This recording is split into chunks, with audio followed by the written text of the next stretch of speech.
Yeah. All right. Let me see. Am I live?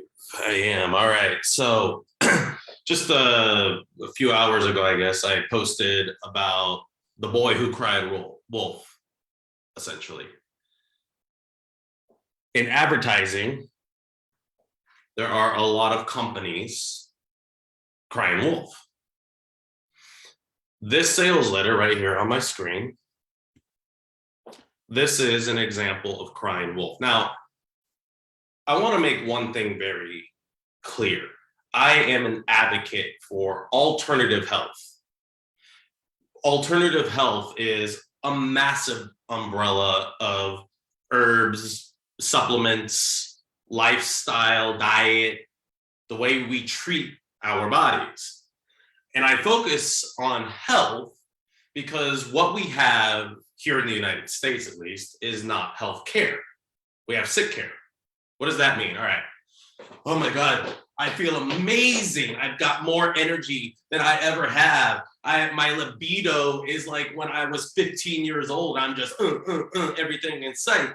My mental acuity, my cognition is off the charts. I feel like I am on the limitless pill and I don't take a thing.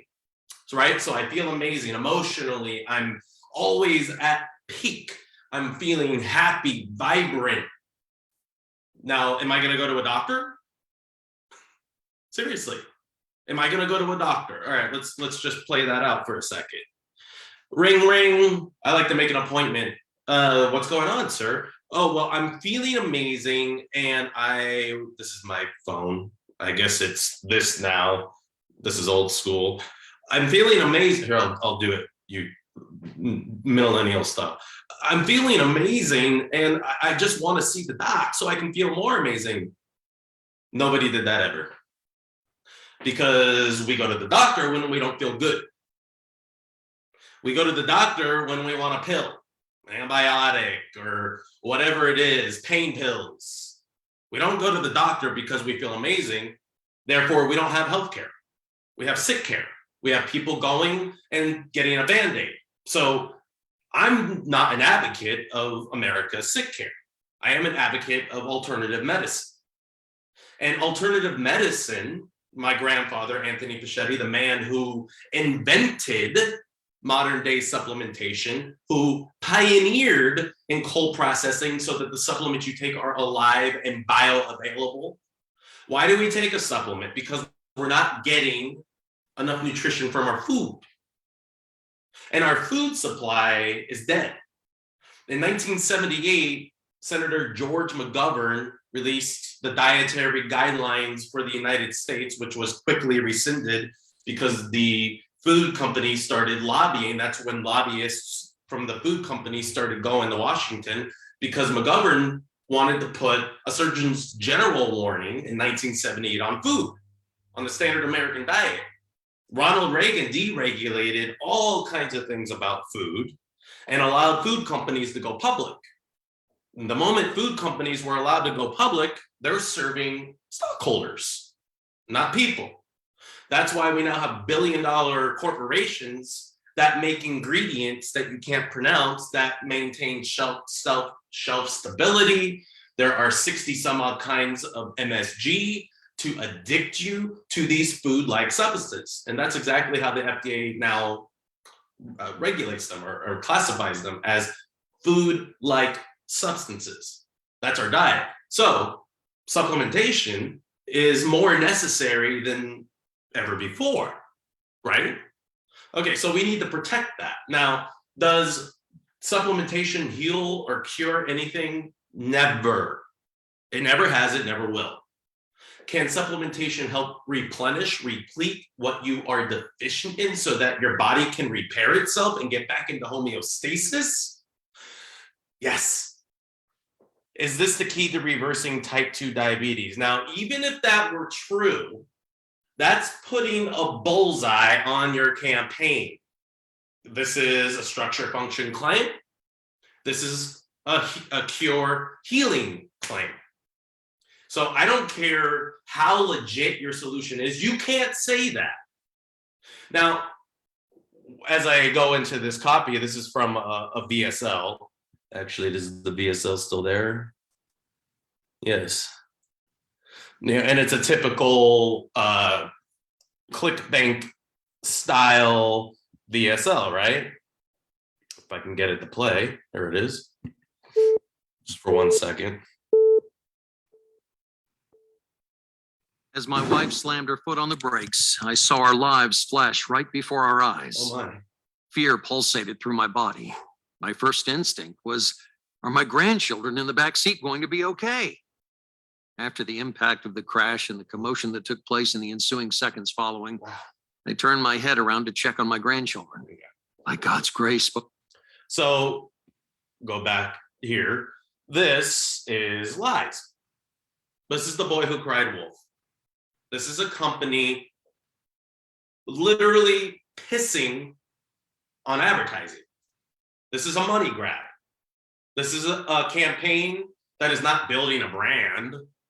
This is a campaign that is determined to make as much money as it can, as quickly as it can, and go away. Nobody's building a business here. You don't build a business on lies, do you? You can make money. You can fool people. Just like I said in my post, though, fool me once, shame on you. Fool me twice, shame on me. And that's why prospects have so much guard up against advertising. And then they see this, and they have real problems. Insulin resistance, blood sugar issues, neuropathy, type 2 diabetes symptoms, which, by the way, you can't even talk about type 2 diabetes. You can't even compliantly do that in copywriting. Because the moment you talk about type 2 diabetes and you're selling a supplement, the FTC considers that instantly a cure claim. So you can't do that. And when you do that, you're harming advertising. All right, so we go down here. It's typical agitation, twisting the knife, blah, blah, blah. Again, talking about type 2 diabetes. It's a disease. You can't talk disease in your direct response advertising. Everybody does it. There are top copywriters teaching you how to do this. Now, I'm a 16-year copywriting vet. I care about alternative health and I care about advertising. That's why I'm on my soapbox talking about this right now. Are these, if all of the story before this is made up, are these real? How many copywriters are asked to write fake testimonials? All the time. I can't tell you how many times I've been asked. It's too many to count. Is that helping people? Now, I'm going to zoom down this long form sales letter. Okay, so we're talking ingredients, and here we got the supplement, the blood sugar blaster.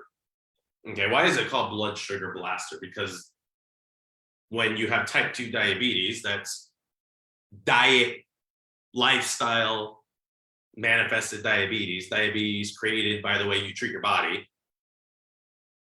Blood sugar is an issue. Insulin is an issue. Because if you eat sugar and it goes into your bloodstream, your cells are already filled up with potential energy. So where does that sugar go? Insulin's like trying to get it packed away, but it's hard because there's no room. That's the conversation that we're having here. And I understand it because I'm in the direct response business that you have to be persuasive. You have to tell stories. You have to have sites. You have to have something legit to sell. But do you have to lie? No. So why do people do that? Because it's easier than telling the truth if you don't know the right questions to ask, or you're not working with people who care about products that work. So as an advocate of alternative medicine, supplementation, this pisses me off, and it should piss you off too. Because running the boy who cried wolf type advertising just makes it more difficult to help people, for them to actually believe you when you are selling something that can help the people that you're in business to help. Think about that. So when you're putting pen to paper, finger pad to keyboard for your business, or you're hiring a copywriter, or you are a copywriter, take the time to ask the right questions. Get to the mechanism, the new cause, the real story. And that is going to be infinitely more compelling. Authenticity is infinitely more compelling than lying. So stand on your soapbox if you really believe you have something that's going to help people, and sell it with all of your heart and soul, with all of your passion and emotion, and impress upon the people you want to help that this is real. I am not the boy who cried wolf, and I am sorry that you spent all that money and wasted all that hope on my competitors' products and offers. I can't do anything about that. What I can do is give you a solution that works and is founded by science. That's what we get to do in alternative medicine as copywriters. Don't get twisted. All right, I hope that helps.